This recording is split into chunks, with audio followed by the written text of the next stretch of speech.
Good, that's the most sensible poem. I'm glad that you chose that one. I was writing, so going back to Cambridge, there's a great poet there called Holly McNeish, and she is sort of works a lot with architecture in the city, and she pulled together a book of poems about sort of significant women from Cambridge, written by female poets from Cambridge.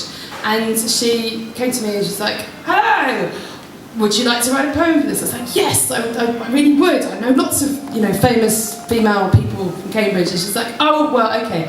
No, you can't write about them. You have to write about this woman, Jocelyn Bell Burnell, who is an award-winning astrophysicist." So, okay, I had no idea, but I will find out. And I found out about Jocelyn Bell Burnell, and she's very interesting. She discovered pulsars, which are kind of like the last dying remains of ancient, enormous stars, and our observance of them helps us understand the way that the universe is expanding and how everything works in relation to each other. And she discovered this by accident, because she was working on a PhD project, and she built this enormous telescope across the fens, and she sort of saw some blips, and everyone was like, "Are these Martians? What's going on?" And it changed the world, and somebody won a Nobel Prize for it. But not Jocelyn, no, because she was a woman. It was her supervisor who won it. So this one's for you, Jocelyn. It's called Little Green Men.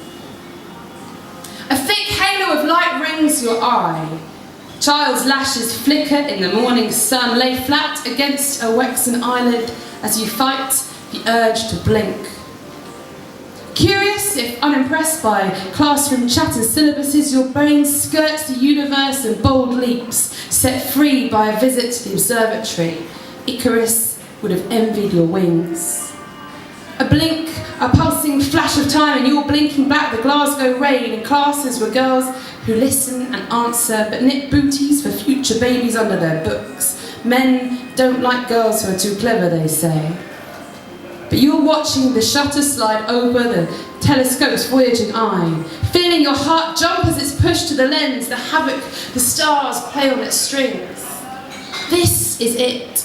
Life beyond imagination. Kiss the sky, eat it up. By the banks of the Cam, the ground shifts, opens the door to another world as the people come and go, the trickling stream screaming with careless laughter. And you, eyes to the sky, grow strong. Sinews tighten and tan from clinging to the tops of telegraph poles. This week you'll map the universe, listening into other worlds as Phoebus heaves the world ever forward. And when the science men, nodding and wise in their Scandinavian towers, forget that it was you, ear pressed to the door of life, who heard the blips, the dancing feet of the little green men, the warning lighthouse flares of 1,000 ghosts of suns, rewriting the understanding of life. You'll ruffle your child's hair, climb the telescope, lid rimmed in a halo, unearthly bright, eyes tip to the sky, and smile. Thanks. Okay, I'm going to do one more, and oh, hello. Well, I just want to say that it was also a woman who actually discovered DNA, but she was also, it was attributed to the men that she worked with, and she didn't get it.